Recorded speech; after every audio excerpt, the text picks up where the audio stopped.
말씀을 봅니다. 구약성경 이사야서 9장 6절과 7절 두 절 말씀을 저와 여러분이 말씀을 합독하여서 함께 보시도록 합니다.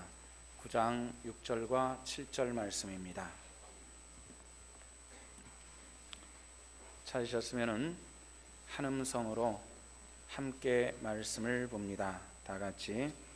이는 한 아기가 우리에게 낳고 한 아들을 우리에게 주신 바 되었는데 그의 어깨는 정사를 메웠고 그 이름은 기묘자라 모사라 전능하신 하나님이라 영전하시는 아버지라 평강의 왕이라 할 것임이라. 그 정사와 평강의 더함이 무궁하며 또 다윗의 왕자와 그의 나라에 군림하여 그 나라를 굳게 세우고 지금 이후로 영원히 정의와 공의로 그것을 보존하실 것이라. 만군의 여호와의 열심히 이를 이루시리라. 아멘. 좋은 날입니다마는 매우 추운 아침입니다. 그럼에도 주를 찾아나와 예배하는 여러분들 가운데 하나님이 넉넉하게 하신 은혜가 함께 있으시기를 축원합니다. 해마다 해가 다 지나가는 이맘때쯤 되면은 매스컴에서는 10대 뉴스라고 하는 것을 발표를 합니다. 국제적 10대 뉴스, 국내적 10대 뉴스 이렇게 나누어서 발표를 하게 되죠. 아직 발표가 되지 않은 것 같습니다만은 국제적 10대 뉴스라고 하는 12월 달에 있었던 지난번에 폐막됐던 국제 환경 협약이라고 하는 이런 그 회의가 있었던 것이 10대 뉴스 가운데 하나로 들어갈 것 같습니다. 또 국내에서 있었던 사건이라면은 아마 두 대통령께서 세상을 떠나신 것들에 대한 뉴스가 10대 뉴스 중에 하나로 분명히 들어갈 것이다, 이렇게 생각합니다. 그렇다면은 전 인류 역사적으로 10대 뉴스를 만든다면은 인류 역사 속에서 일어나는 가장 커다란 10개의 빅 뉴스가 어떤 것일까, 이런 생각을 해봤습니다. 제 나름대로는 이렇게 뽑아봤습니다. 바벨탑 사건이 10대 뉴스 중에 하나로 들어갈 것 같고요. 노아의 홍수 사건도 10대 뉴스로 들어갈 것 같습니다. 그리고요, 우리 시대에 있었던 사건들도 몇 개 정도는 해당이 될 것 같은데요. 사람이 달나라에 달에 갔었던 사건도 10대 뉴스에 들어갈 만한 그런 사건이라고 생각이 되고요. 사람이 컴퓨터를 발명한 것도 아마 그런 사건에 들어갈 것이라고 생각이 됩니다. 또 하나, 사람이 유전자 지도를 만드는 이 사건도 10대 뉴스에 하나 정도 들어가지 않겠나, 이런 생각을 합니다. 이런 여러 가지 사건들, 바벨탑, 노아의 홍수, 사람이 달나라에 간 것, 사람이 컴퓨터를 만든 것, 또 유전자 지도를 만든 것, 이런 것들이 굉장히 커다란 사건으로 10대 뉴스의 하나로 들어간다면은, 그러면은 이 10대 뉴스 가운데서 제일 첫 번째 가장 빅 뉴스는 어떤 것일까, 이런 생각을 해본다면은 인류 역사 속에서 가장 영향을 많이 미친 예수 그리스도의 탄생, 한 사람의 탄생, 위대한 사람의 탄생이 아니라 하나님께서 인간이 되어서 육신을 입고 이 땅에 오신 이 성육신의 사건이 가장 큰 사건 중에 하나일 것이다, 이렇게 생각이 됩니다. 그런데 사람이 유전자 지도를 만들고 노아의 홍수의 사건이 있고 달나라에 가고 이런 것들이 그렇게 커다란 사건일 수 있겠다라고 생각하지만은 첫 번째 사건에 대해서는, 하나님께서 인간의 육신을 입고 이 땅에 오신 성육신의 사건에 대해서는 사람들마다 각각 의견이 다릅니다. 안 믿는 사람은 그저 한 젊은이가 이 땅에 와서 그냥 억울하게 십자가에 못 박혀 죽은 것, 이렇게 생각할 수 있겠고요. 최소한 우리들은 하나님께서 인간의 육신을 입고 이 땅에 오셔서 나와 그리고 여러분들의 죄를 위해서 죽으신 위대한 사건이다, 이렇게 믿습니다. 여러분들도 믿습니까? 이건 굉장히 중요한 그런 사건입니다. 이 사건에 대해서, 이 예수 그리스도의 성육신에 대한 이 사건을 믿지 않다면 우리 믿음은 근본적으로 성립되지 않습니다. 그런데 사람들이 그것을 한꺼번에 다 믿었으면 그만 끝나버릴 텐데, 믿지를 않은 것이 문제입니다. 그리고 이 영적인 복음화는 이 인류가 세계의 역사 속에서 끝나갈 때까지 절대로 100% 복음화는 되지 않을 것입니다.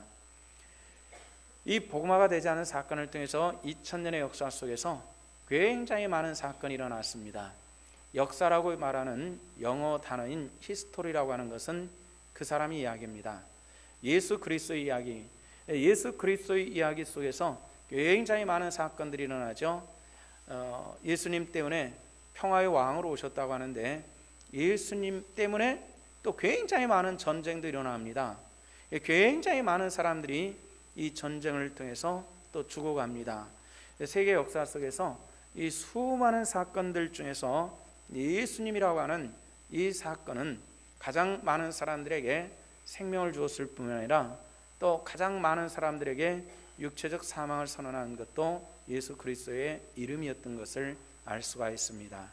우리가 사망이 아닌 생명의 복된 자리에 있게 된 것도 하나님의 가장 크신 축복인 줄 알고 감사와 영광으로 하나님 앞에 예배하는 저와 여러분들 되시기를 주 이름으로 부탁을 드립니다. 마지막으로 예수님을 통한 커다란 사건 10대 뉴스에 속할 만한 굉장히 큰 사건 하나가 또 일어날 것입니다. 그 사건은 무엇이냐면 예수님의 재림의 사건입니다. 저와 여러분들이 그 예수 그리스도의 재림의 때에 숨겨지는 자들이 아니라 하나님 나라에 들러올라가는 이 복된 자리에 있는 축복된 자격을 얻었다는 것도 우리가 잘 알고 있습니다. 예수 그리스도께서 이 땅에 오실 때에 어떻게 오셨나라는, 어떻게 오실 것인가라고 하는 예수님보다 약 700년 전에 이 세상에 오셔서 예언했던 예언자 이사야를 통해서 우리가 보면 알 수가 있습니다. 이사야는 예수님보다 한 700년 전쯤에 이 땅에 와서 활동하던 그런 선자였습니다. 그 이사야는 특별히 예언들 가운데서 장차 오실 메시아의 탄생에 대해서 예언을 참 많이 했습니다. 이사야 7장 말씀 보면은 처녀가 잉태하여 아들을 낳을 것이요 그 이름을 임마누엘이라 하리라 이렇게 말씀을 했습니다. 장차 태어날 메시아는 사람을 통해서 태어나지만은 그 사람은 동정녀일 것이다. 동정녀라고 하는 것은 뭐죠? 남자를 알지 못하는 그런 처녀의 몸을 통해서 태어날 것이다. 이렇게 말씀을 했는데 미가는 미가서 5장에서 이런 얘기를 했습니다. 베들레헴 땅에서 그가 태어날 것이다. 이렇게 말씀을 했습니다. 메시아가 태어나는 몇 가지 조건인데요. 첫째는 처녀의 몸에서 태어날 것이다라는 것과 두 번째는 베들레헴에서 태어날 것이다라는 이 장소적인 예언이었습니다. 예수께서 이 땅에 오셨을 때에 베들레헴에서 탄생하셨을 때에 온 세계의 빅뉴스였습니다. 사람만 알지 못하는 뉴스였습니다. 그래서 우주에서는 별이 움직였고 하늘에서는 천사가 내려와 사람들에게 메시아가 태어났다 하는 것을 알려준 바로 그 일들이었습니다. 이 거룩한 성육신 메시아의 탄생에 대해서 우리는 몇 가지 하나님의 깊으신 뜻을 발견하는데 가장 첫 번째 것은 인간에 대한 하나님의 놀라운 사랑이 예수 그리스도를 통해서 담겨 있다는 겁니다. 요한복음 3장 16절에서는 이렇게 말씀하십니다. 하나님이 세상을 이처럼 사랑하사 독생자를 주셨으니 이는 저를 믿는 자마다 멸망치 않고 뭘 얻게 하심이라 그랬어요? 영생을, 생명을 얻게 하려 하심이라. 누구를 믿으면요? 예수를 믿으면. 우리 한번 따라 합시다. 예수 믿으면 생명을 얻는다. 믿습니까? 바로 그 사건입니다. 이 생명이라고 하는 것은 제한된 것, 우리가 태어나서 죽을 때까지 요람에서 무덤까지의 생명이 아닌 그 생명은 영생, 영원한 생명. 그 영원한 생명이라 해서 영원서부터 영원까지 끝까지라고 하는 이런 개념보다도 더 중요한 것은 우리가 돌아갈 그 품을 얘기하는 것입니다. 이 영생은 하나님 품으로, 죄인이 하나님 품에서 멀리 떠났다가 하나님 품으로 다시 돌아가는 사건이 영생의 사건이 있는 것입니다. 저와 여러분들이 하나님 품에 이미 들어가서 하나님께서는 우리를 무엇라 말씀하시냐면은 나의 자녀라 이렇게 말씀하시는 겁니다. 저와 여러분들은 이미 하나님의 자녀가 되었다는 사실들을 기억하시기를 바랍니다. 그래서 본문 6절에서는 우리에게 명확한 답을 내려주시고 있는데 이렇게 말씀합니다. 뭐라 말씀하냐면 그 이름은 기묘자라 모사라 전능하신 하나님이라. 어떤 하나님이라 그랬어요? 전능하신 하나님이라, 영존하신 하나님이라, 평강의 왕이라, 이렇게 말씀을 했습니다. 예수님께서 이 땅에 오신 그 예수님은 그는 하나님이라. 누가 하나님이라 그랬어요? 예수는 하나님이라 이렇게 말씀을 했습니다. 우리 한번 따라 합시다. 예수는 하나님이라. 믿으시기를 바랍니다. 예수는 하나님이라 이렇게 말씀을 했습니다. 하나님께서 인간의 육신을 입고 이 땅에 오신 사건이기 때문에 더 이상 그보다 더 큰, 더 놀라운 사건은 인간에게 존재할 수가 없다라는 그런 의미를 가지고 있는 겁니다. 그래서 빌립보서 2장 6절에서는 6절로부터 8절에서는 예수 그리스도께서 이 땅에 오신 사건에 대해서 그는 근본 하나님과 본체였습니다. 그러나 하나님과 동등됨을 취할 것으로 여기지 않고 하나님과 같이 되는 것을 거절하시고 인간의 육신을 가지고 이 땅에 오셔서 아버지께 복종하심을 통해서 하나님의 뜻을 이루신 분이 바로 메시아 예수입니다. 이렇게 얘기를 하는 겁니다. 그래서 하나님 당신께서 인간의 옷을 입고 이 땅에 오신 그것을 우리는 성육신 하셨다. 성육신이라는 뜻은 뭐예요? 육신의 몸을 이루고 오신 것이다, 이런 뜻입니다. 인간의 육신의 몸을 입고 이 땅에 오셨는데 이 엄청난 사랑에 대해서 시편 8장에서 다윗은 자기 삶을 이 고찰해 보면서 하나님, 내가 무엇이 간데 이 어마어마한 사랑을 나에게 베푸십니까? 이렇게 고백을 합니다. 다윗은 어떤 사람이었죠? 이스라엘의 두 번째 왕이었지만은 다윗 왕에 대해서 생각할 때 위대한 영웅이라고 생각할 때는 굉장히 근육질이고 아주 남성다운 그런 외모를 가진 사람으로 우리가 생각을 합니다. 실제로 유럽에서 이 문화의 부흥기라고 하는 르네상스 시대를 지나가면서 성경에 나타나는 굉장히 많은 사건들을 그림으로 또는 조각품으로 남겨놨습니다. 가장 많은 조각품으로 남아있는 것이 뭐냐면 다윗상입니다. 다윗상. 이 다윗상을 보면은 어떤 다윗상의 조각품이든지 그림이든지 다윗을 표현한 것은 굉장히 근육질의 남자입니다. 그냥 물퉁물퉁하고 막 그냥 이게 뭡니까, 팔뚝이 막 허벅지만하고 막 근육이 알통이 나오고 근육이 튀어나오는, 굉장히 눈도 그냥 막 부리부리하고 키도 크고 막 그냥 차 한 대 정도는 번쩍 들어서 집어 던질 만큼 굉장히 이 남성다운 그런 몸을 가진 사람처럼 묘사를 했습니다. 근데 성경을 자세히 살펴보면은 다윗은 그렇지 않습니다. 다윗은 남성다운 외모는 전혀 없는 사람입니다. 굉장히 왜소한 사람이고요, 힘도 없습니다. 그래서 골리앗과 싸울 때 사울왕이 자기 갑옷을 입혀주고 자기 칼을 주었는데 그걸 입고 들고 갈 힘이 없어가지고 다 벗어내놓고 뭘 들고 가죠? 물맷돌 하나 들고 달랑 나가는 겁니다. 성문을 열고 골리앗과 싸우려고 탁 나가니까 골리앗이 뭐라 그러죠? 팍 너터스면서 이런 이스라엘 사람들, 이스라엘 인간들 중에서 도대체 사람이 없어서 저런 꼬맹이 하나를 보내냐 말이지 하면서 조롱을 할 때 다윗이 뭐라 그랬죠? 너는 칼과 창과 단창으로 내게 나올지라도 나는 누구 이름으로? 만군의 여호와 이름으로 내게 나가노라. 할렐루야. 이 믿음의 사람입니다. 우리가 세상에서 가장 가치 있는 것이 믿음을 따라 사는 것인데 다윗은 어찌됐건 믿음으로 살게 애를 썼고 그 엄청난 이스라엘 군대가 다 쫓겨 들어가서 조그만 성 안에서 응거하고 있을 때에 이 골리앗과 싸우기 위해서 물맷돌 하나를 들고 가서 그 정수리에 정확하게 꽂아놓음을 통해서 골리앗을 단방에 쓰러뜨리는데 이 힘이 어디에서 있느냐는 겁니다. 하나님께서 다윗과 함께 하신 줄로 믿으시기를 바랍니다. 우리 한번 따라합시다. 다윗과 함께 하신 하나님, 나와도 함께 하신 줄로 믿습니다. 할렐루야. 이 믿음입니다. 이것이 믿음입니다. 그래서 다윗은 그런 하나님께서 함께 하심도 체험하지만은 자기 심각한 범죄 가운데 있을 때 밧세바의 간음, 밧세바의 남편을 충성된 자기 이 휘하 장수를 전쟁을 가장해서 최전선으로 일부러 집어넣어가지고 전사케 만드는, 그래서 자기의 그런 간음을 합법화시키는 그런 것이 다 이루어진 줄 알았지만은 하나님께서는 아셨다는 겁니다.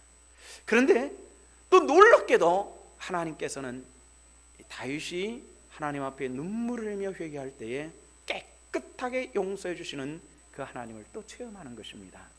저와 여러분들이 이 은혜는 저와 여러분들이 함께 체험하시는 은혜인 줄로 믿습니다.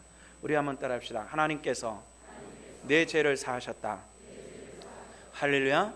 그 은혜를 체험하는 겁니다. 그래서 다윗은 왕이 되고 나서 그 은혜가 너무나 감사한, 하나님 내가 무엇이 간데 이 놀라운 은혜로 나와 함께 하셨나이까, 이렇게 하나님께 고백하는 그런 것을 볼 수가 있습니다. 인간에 대한 하나님의 놀라운 사랑은 당신께서 인간의 육신을 입고 이 땅에 오심을 통해서 당신의 사랑을 보여주신 그런 것이었습니다. 성육신 사건은 인간을 구원하시고자 하는 하나님의 절대적인 의지를 우리에게 보여준 또 하나의 사건이었습니다. 북한의 핵 문제를 가지고 아주 오랫동안 전 세계가 옥신각신, 또 미국과 북한은 계속 이 문제를 가지고 줄다 이르기를 해왔습니다. 아마 내년에도 이 북한 핵 문제는 또 한 해를 넘어가면서 또 전 세계에 이슈를 제공할 것입니다. 그런데 미국에서 북한에 특사를 보냅니다. 특사를 보낼 때 그 특사의 무게, 그 위치에 따라서 이렇게 표현을 합니다. 특사의 위치가 미국 정치 사회에서 그다지 차지하는 범위가 크지 않는 사람을 보낼 때는 이렇게 표현합니다. 상대방의 의중을 떠보았다, 이렇게 표현을 합니다. 아무런 결정권이 없으니까 상대방의 의중을 떠보기 위해서 특사를 파송하는 겁니다. 이렇게 지위가 낮은 특사들이 왔다 갔다 하면서 의중을 다 파악을 하고, 그 다음에 미국 정치의 2인자인 클린턴 여자 국무장관이죠, 우리나라 국무총리와 같은 사람이 미국에 갔을 때 이렇게 얘기를 했습니다. 북한 핵 문제를 해결하기 위한 미국의 의지를 나타냈다, 이렇게 표현을 했습니다.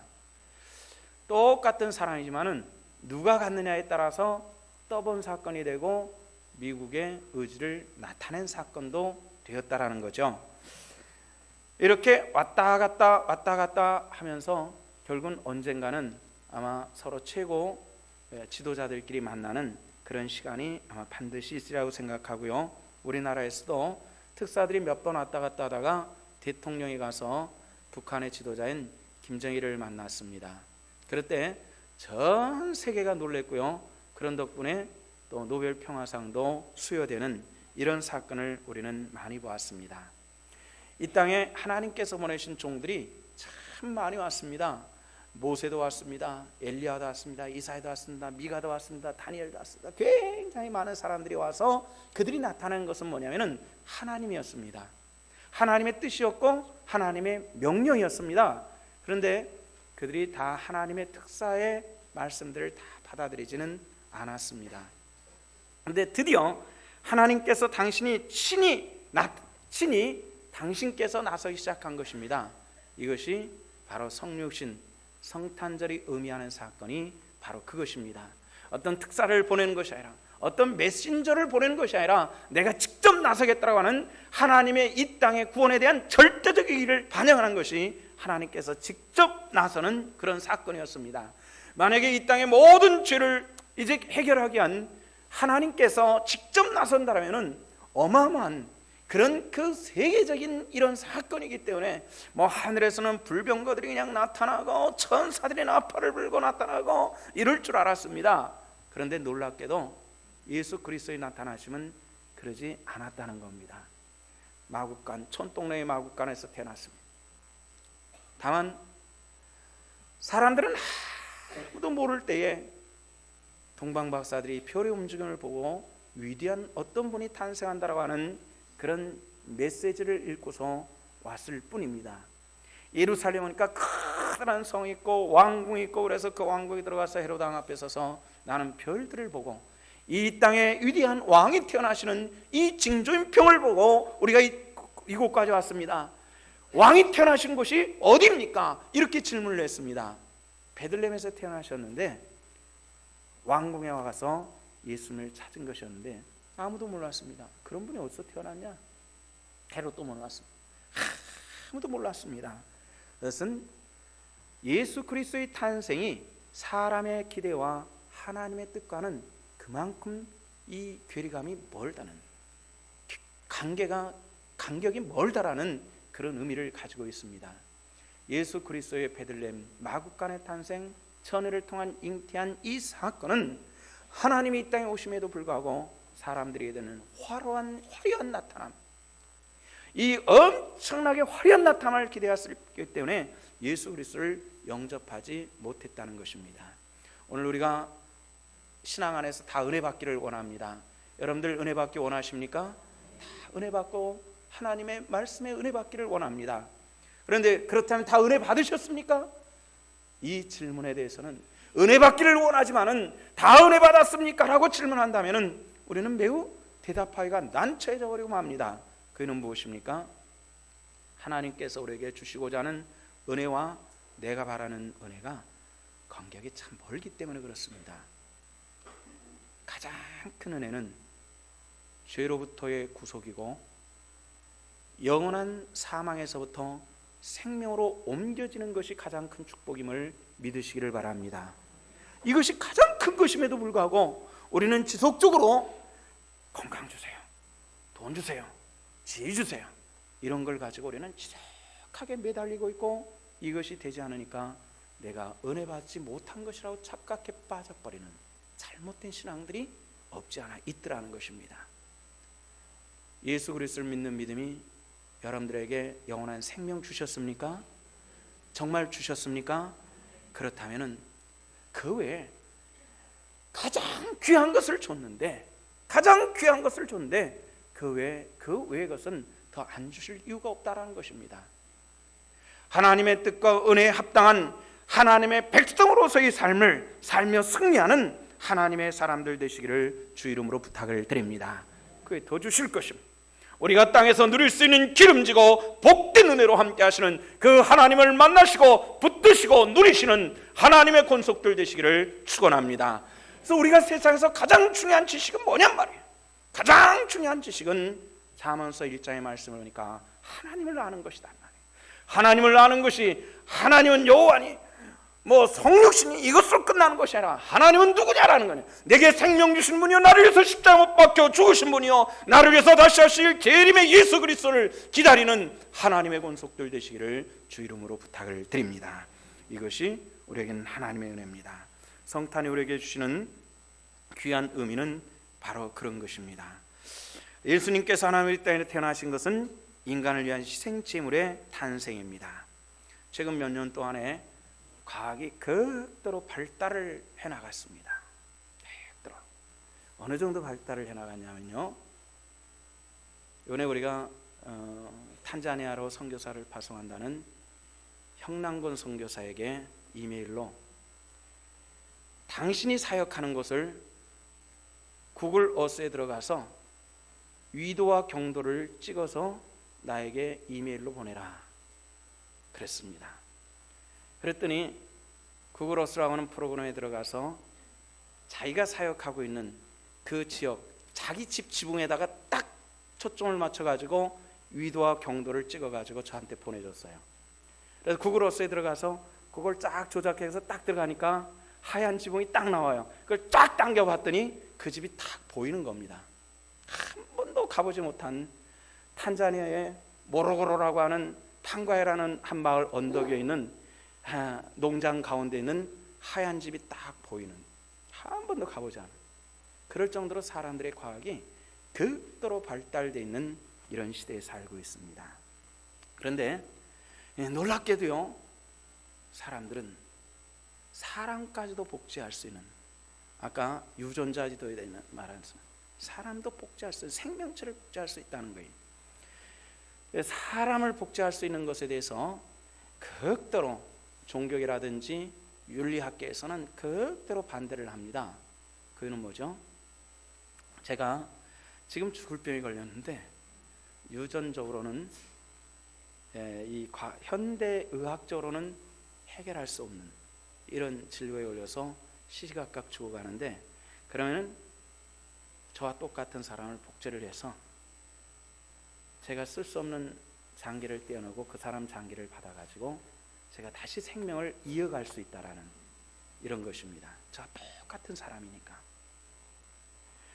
이게 도대체 사람이 나와 똑같은 것을 만들어서 거기서 부속품을 떼어가지고 눈이 안 좋으면 눈도 빼가지고 그냥 다시 가를 수 있고 뭐 이렇게 된다고 하니까 도대체 우리가 어디까지 이해를 하고 어디까지 과학이라고 이해해야 될든지 이게 경계가 굉장히 모호합니다.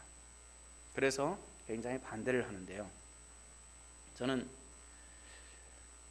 제 주민등록증, 요즘엔 이제 주민등록을 바꿔가지고 새로 만들었는데, 전에 주민등록증 위에는 노란 스티커 하나가 조그만한 게 붙어 있었습니다. 그 노란 스티커 위에는 제가 신장을 기증하는 그런 서약에 사인을 했고, 그렇기 때문에 제가 갑자기 죽으면은 어떤 신장을 빨리 적출해서 다른 사람들에게 주어라고 하는 이런 그 메시지가 담겨 있는 그런 노란 스티커가 하나 붙어 있습니다. 가끔 제 주민등록증을 본 사람들은 목사님 이게 뭐예요? 이거 제 장기 이식에 대한 서약이 담겨 있는 스티커입니다. 목사님 장기 기증을 했습니까? 이렇게 얘기를 하는데, 내 것을 남에게 준다는 서약을 했지만은 아직 줘본 적은 없습니다. 제가 갑자기 어떤 사고에 생겨서 죽으면은 아마 누군가의 한두 개 정도 혜택이 될지는 모르겠습니다만은, 그런데 내 것을 남에게 준다라고 하는 것은 굉장한 그런 사랑과 어떤 숭고한 의미가 담겨 있다라고 얘기를 하지만은, 똑같이요, 예를 들어서 이렇게 얘기합시다. 여기 앞에 계신 윤 장로님이 제가 심각한 질고, 예를 들어서 심장이 다 망가져가지고 신장을 하나 받지 못하면은 죽을 것 같다 그러는데, 윤 장로님이 저에게 신장 하나를 기증을 해준다면은 숭고한 겁니다. 그 사랑은. 그런데 저에게 줄 의사가 없는데 제가 억지로 뺏어왔다면은 이건 이 사람의 장기를 강탈한 것 이상으로 날강도 같은 일은 없는 거예요. 똑같이 장로님 몸에서 내 몸으로 이식된 거지만은 어떤 케이스냐에 따라서는 그렇게 다른 것입니다. 하나님께서 인간의 죄를 해결할 수 없어가지고 이 땅에 오셨는데, 그 해결의 방법은 오직 죄 없는 한 거룩한 인간이 죽는 그 보혈의 공로를 통해서 그를 믿는 믿음이 우리를 구원할 수 있기 때문에, 사람으로는 할 수가 없어서 하나님께서 인간의 육신을 입고 이 땅에 오셔서 그 흘리신 피는 육신의 피만이 아닌 거룩한 하나님의 거룩한 피임을 우리들에게 선언하셨다는 것입니다. 그래서 이것은 거룩한 일들입니다. 이 거룩한 놀랍고 크신 축복을 우리가 우리 영혼 속에 온전히 받아들이는 이것을 우리는 믿음이라 이렇게 얘기합니다. 우리나라 선교 초기에 실제로 있었던 이야기 하나를 제가 소개를 해드립니다. 평양에 주재하고 있는 한 선교사가 이렇게 추운 겨울날 평양 거리를 나가서 한 조그만한 다리를 건너는데, 바람이 강하게 부는데 이 바람결에 실려오는 아기 울음소리가 있었습니다. 그 울음소리를 잘 찾아보니까 다리 밑에서 나는 소리였어요. 요즘에는 그런 걸 볼 수 없지만 옛날에는 다리 밑에는, 웬만한 다리는 거지들이 움막 치고 사는 것들이 많이 있었죠. 그 움막이 하나 있었습니다. 움막을 들치고 나서 보니까 얇은 옷을 입고 이미 동사에서 몸이 얼음처럼 딱딱하게 굳어버린 한 여인이 있고, 그 옆에는 여인이 벗어가지고 겉옷을 벗어가지고 둘둘 말아놓은, 그래서 아이 옷 입은 옷에 엄마의 옷으로 돌돌 말아놓은 아이가 추워가지고 막 울고 있는 그걸 보는 겁니다. 아이는 데려와서 자기 집에서 키우고 그 겨울에 여인의 쉬시는 수습에다가 양지 바른 곳에다가 묻어줬습니다. 근데 이 아이를 키우는 게 참 문제였어요. 요즘에는 서양인들과 여자들이 같이 다니는 것이 별로 이상할 것이 없는데, 제가 어렸을 때 기억만 해도 여자들이 서양 남자랑 같이 가면은 양공주라고 이렇게 손가락질을 했었죠. 저 어렸을 때만 해도 그런데 그 해방 이전에 평양에서 그런 사건이 나고 아이는 서양인의 손에서 튀어주니까 길거리만 하면 양코쟁이 새끼라고 자꾸 놀려대니까 아이가 다닐 수가 없을 정도로 스트레스를 많이 받으면서 점점 아이가 삐뚤어져 가더니 말할 수 없이 삐뚤어져는 아무리 해보려도 안 되는 그런 상황이 됐어. 이 아이가 사춘기가 되어지는 어느 때인가 이렇게 바람이 많이 불고 눈이 많이 온 그런 때에 아이를 데리고 엄마의 무덤을 찾아가는 겁니다. 이 아이에게는 지금까지 엄마가 그렇게 죽었다라는 얘기를 하면은 아이가 충격받을까봐 얘기를 안 해줬는데 이제쯤에는 해줘야 되겠다 싶어가지고 세워놓고 이 무덤이 누구 무덤인 줄 아니? 알 리가 없죠. 그래서 선교사가 그 무덤 앞에서 아이의 손을 잡고 그 사연을 쭉 얘기를 해주는 겁니다. 그러니까 이 개망나니 같은 이 아이가 갑자기 얼굴이 숙연해지더니 눈물을 쏟더니 그 무덤에 덮여있던 눈을 다 치우더니 자기 겉옷을 벗어서 그 위에 덮어주더라는 겁니다. 이것이 진정한 사랑을 아는 사람의 행동인 줄로 믿습니다. 저와 여러분들이 진정으로 하나님의 사랑을 알았다면 삶은 달라질 수밖에 없습니다. 예수를 믿은데도 내 삶이 달라지지 않았다고요? 어쩌면 그 믿음은 거짓일지 모르겠다는 거죠. 진정한 하나님의 사랑이라면 그 위대한 하나님의 육신을 입고 이 땅에 오시고 그의 흘리신 보혈의 그 능력과 축복이 내 삶을 주관하고 있다면 내 삶은 분명히 달라져야 될 줄로 믿습니다. 저도 어렸을 때 그런 경험을 해봤습니다. 많이 굶주려가지고 졸도를 해버린 적이 있었습니다. 그날 저녁에 어머니가 오셔서 이 어린 아들이 졸도할 정도로 굶었다면 어른은 아마 더 굶었을지 모르겠어요. 그런데 어머니가 그날 밤에 어디서 구해오셨는지 모르지만은 돼지고기 한 점을 얻어가지고 오셔서 저에게 그것을 끓여서 돼지고깃국을 만들어 주신 적이 있었습니다. 그걸 먹었어요. 그걸 먹었는데 어머니는 밥상에 앉아가지고 침을 꿀떡 삼키는데 이 목젖을 향해서 커다란 찜이 꿀떡 넘어가는 것을 저는 어렸을 때 보았습니다. 잊을 수가 없는 일. 그 사건에 대해서는 잊을 수가 없어요. 간혹 사람들은 나이가 들면은 그렇게 얘기를 합니다. 맛있는 것에 대해서 탐식하는 마음이 없을 거라는 생각, 잠도 없을 거라는 생각, 이런 생각을 많이 하는 것 같습니다. 좀 우스갯소리입니다마는 제 아내가 살이 많이 쪘다고 이렇게 얘기를 하면 젊은 사람들은 이렇게 얘기한답니다. 사모님 나이도 살찌는 거 신경 쓰여요? 여자가 아닌가? 우리 여기 할머니 권사님들 신경 쓰이시죠? 삐져나오는 거? 출렁대는 살 신경 엄청 쓰이시죠? 예쁘게 보이시고 싶으시죠? 아직도 똑같아요. 먹고 싶은 거나 예쁘게 보이고 싶은 거나 똑같아요. 저는 그런 생각을 편안하게 잘 먹는 지금에도 그 생각을 가끔 합니다. 가끔 하면서 아이에게 그 얘기도 해주기도 하고요. 내가 오늘 존재하고 있으면, 영적으로 육적으로 존재하고 있으면 누군가의 사랑과 누군가의 손길과 누군가의 땀과 눈물이 흘려진 것이 있다는 겁니다. 더욱이 내 영혼이 살고 하나님 나라에 들어갈 수 있는 이 죄악을 벗어버리는 이 축복은 하나님이 인간이 되신 이 성육식의 절대적인 축복을 통해서 이루어진 것을 믿고 예수 그리스도의 오심이 성탄 캐롤이라든지 크리스마스 트리라든지 이 휘황찬란한 곳을 찾는 것이 아니라 냄새난 누더기 그 마국간에서 찾아볼 수 있는 진정한 신앙의 사람들이 온전히 되어지시기를 주 이름으로 축원합니다. 기도하십시다.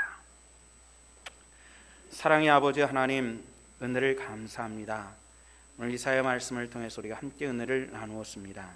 오늘 또 복 주시고 은혜 베푸심이 이 백성들 가운데 함께하여 주시옵소서. 감사를 드리며 예수님 이름 받들어 기도했습니다. 아멘.